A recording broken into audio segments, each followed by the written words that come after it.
اور ماہ شعبان کی آج کی رات کی نماز یعنی کہ 17ویں شب کی نماز، 18ویں شب کی نماز اشتباہن لفظ استعمال ہوا، ہم کل پڑھ چکے 17ویں شب کی نماز، آج پڑھیں گے 18ویں شب کی نماز۔ تو ماہ شعبان کی 18ویں شب کی نماز 10 رکعت نماز، سرکار ختم یہ مرتبہ صلی اللہ علیہ وآلہ وسلم ارشاد فرماتے ہیں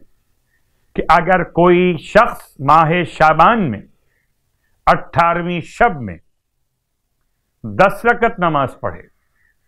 کہ ہر رکعت میں الحمد کے بعد 5 مرتبہ سورہ اخلاص کی تلاوت کرے،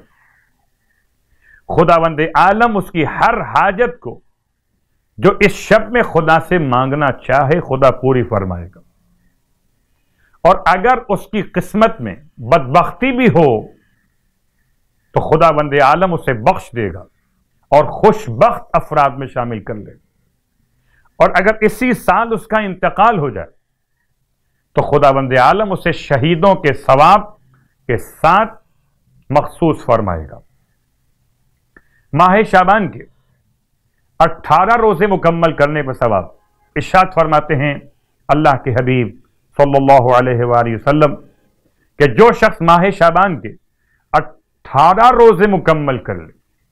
تو جنت کے تمام دروازے اس پر کھول دیے جائیں گے۔ پروردگار ہم سب کو ماہ شعبان کے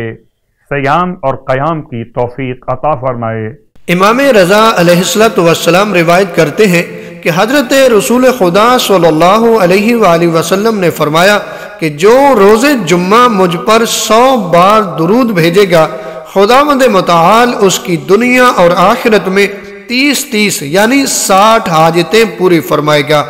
امام جعفر صادق علیہ السلام فرماتے ہیں کہ میں نے آسمانی صحیفے میں پڑھا ہے کہ جو محمد و آل محمد پر درود بھیجے گا تو اللہ اس کے لیے 100 نیکیاں لکھے گا، اور جو شخص کہے اللہم صلی علی محمد و اہل بیت تو اللہ اس کے لیے 1000 نیکیاں لکھے گا۔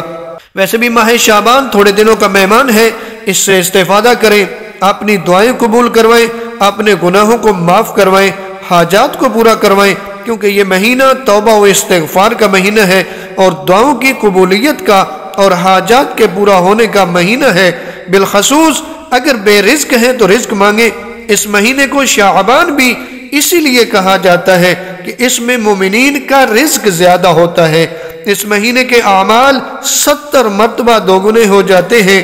بدیاں ختم ہو جاتی ہیں، گناہ مٹ جاتے ہیں، حسنات قبول ہوتی ہیں۔ ایک حدیث میں مذکور ہے کہ اگر کوئی شخص ماہ شعبان میں سوموار اور جمعرات کو روزہ رکھے تو خداوند کریم دنیا و آخرت میں اس کی 20 حاجات پوری فرمائے گا۔ اس مہینے میں کثرت کے ساتھ درود پڑھیں، صلوات شعبانیہ پڑھیں، پروردگار سے جتنی دعائیں مانگیں گے پروردگار آپ کی دعاؤں کو قبول فرمائے گا۔